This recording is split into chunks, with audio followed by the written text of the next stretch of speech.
Welcome back to You Be the Judge. We're talking about suicide and mental illness. And Kathy Wallace, your organization, tell me a little bit more about it and how you interact with Jan. We originally got together, we were part of a national organization, and we had this walk, and we were very displeased with the national organization, what they did with their funding. And so we dropped out and we said, let's do this, the money should be in this area. And so we want to do trainings, because one myth is that every therapist knows how to treat someone who is feeling suicidal. And I was at a huge conference, 400 and some people, all with graduate degrees or above, and they wanted, they asked for a show of hands how many people had specific training in suicide prevention and suicide management, suicidal feelings management. 3 people out of 400 and some raised their hand. And so when you go and do get help, and one of the biggest things is, because of the stigma, is getting someone to admit they need help. Do you have any national numbers on the number of suicides annually? It's like, I think it's 11%, 13% of the population, and unfortunately that's growing. And I know that our viewers have seen the stats about veterans. Yes. Once every, I think, 20 minutes someone dies by suicide, and the Post-traumatic attempts, stress disorder. absolutely. Post-traumatic stress disorder is a great problem with our you know, which could be helped with counseling and with medication. Depression is a very for the most part, it's a very treatable illness. Bipolar is a little bit more difficult because you're dealing with different symptoms, I guess. Yeah, and there are different degrees of the disorder. I where think someone's that's so more important. manic than depressed, or someone's more depressed than manic, or someone cycles rapidly. So it's very difficult to pick the right medication and the right amount. A partner with your doctor. And it changes. A bipolar person may very well be manic for a long time and then become depressed. I think it's easier to fit a particular medication with depression than it is with bipolar disorder. And the rapid cyclers are almost impossible, because they're but almost like someone who's Jekyll and Hyde. Oh, sure, absolutely. The whole focus of treatment anymore is partnering with your doctor. So you keep almost like a diary, so you could tell where you fit in, and it'll help you respond to medications. And the aging process, Kathy. Older adults are very high risk for suicide, very high risk. The fact of the matter is, as we age, our brain changes, and we're on more medications that may, even they're finding, once again, we talked about brain disorders and chemicals, they find that some medications may cause suicidal thoughts. Some illnesses, such as a heart attack, a stroke, may leave someone with depression. Let me tell you something. When my father had a heart attack, I was about 22, 21 years old. I came home, and he came from the doctor, and I had never seen my father cry. And he was sitting on the porch with his head in his hands, weeping uncontrollably. And this went on for like a week. Finally went back to see his doctor for a follow-up visit, and told the doctor about it, and the doctor said, "Oh, Carla, that doesn't happen enough, though. I should have told you. That's a natural reaction."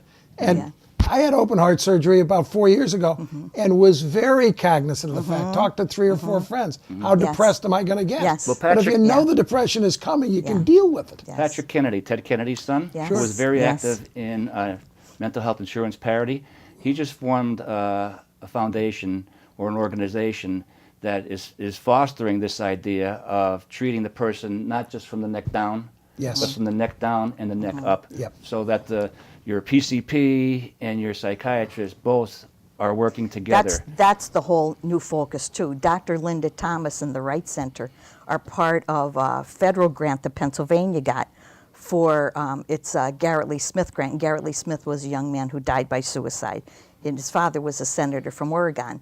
And what the Pennsylvania grant does is it works with primary care doctors to do screenings as part of a regular wellness visit. And Dr. Thomas is part of that. Lackawanna, Luzerne, and Schuylkill were the original counties picked for that because of the high incidence of young people dying from suicide. And she's been leading the state. Now that's something I bet none of our viewers know. I certainly didn't know it. The northeastern Yes, Pennsylvania yes. has one of Such the a high, yeah. And this grant started 6 years ago, and it's unfortunately gotten worse since then, especially with young people in Luzerne County, Susquehanna County, and Lackawanna County. What about our school districts? How cooperative are they? They're tough. They're very tough. It's changing. That's the good news. I've been trying. I got into this because of a parent who lost her 17-year-old son, and she wanted us to go to schools and do what we call gatekeeper trainings, how to teach people who aren't therapists, just to help identify and Sure. get someone help.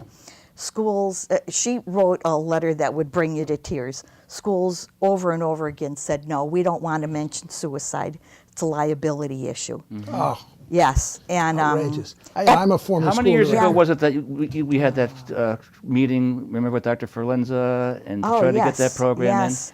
The Advocacy Alliance got a grant from the Scranton Area Foundation to do curriculum framework and building mental health education in the schools. I'm going to put you on the spot. How's the Scranton School District been? Let me talk about North Pocono, okay? North Pocono last year, Lynn Hurd is their school nurse up there.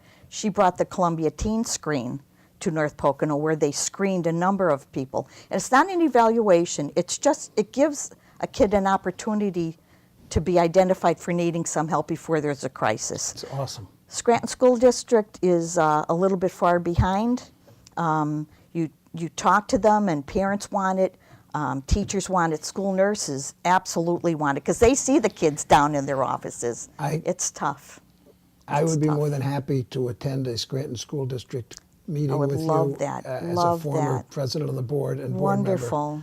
to suggest that. Oh, good because I things think are that's- happening. Yes. I think Good that's things are something that's happening, and critical. that's Yeah. the good news. And I mean, I think the problem has Yeah. been stigma with the school districts. Well, Yes. of course They it really, is. really Yes. do. of That, course yeah, it we is. could And the do- fear that you'll start a contagion when you Yes, start you're talking absolutely about it. right. And I know that school districts are busy, but my thing that really gets me is that they always have time for grief work after someone Yes. dies, Yes. but they don't have the time to be prevent us. proactive. Right. I think there needs to be more involvement in terms of teacher training in regard Absolutely. to what to look for in terms of mental illness or even the potential Yes. suicides.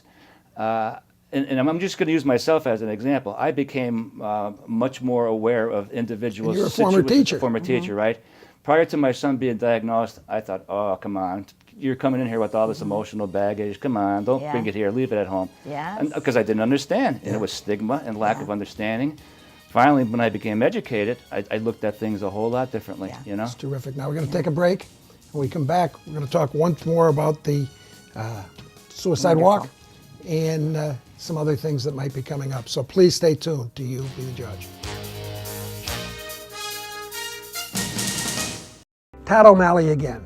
If you're hurt or sick, can't work, Social Security could be the answer. Grab your cell phone. Call the lawyers at O'Malley & Langen, 1-800-817-2667. And remember, we don't get paid unless you win.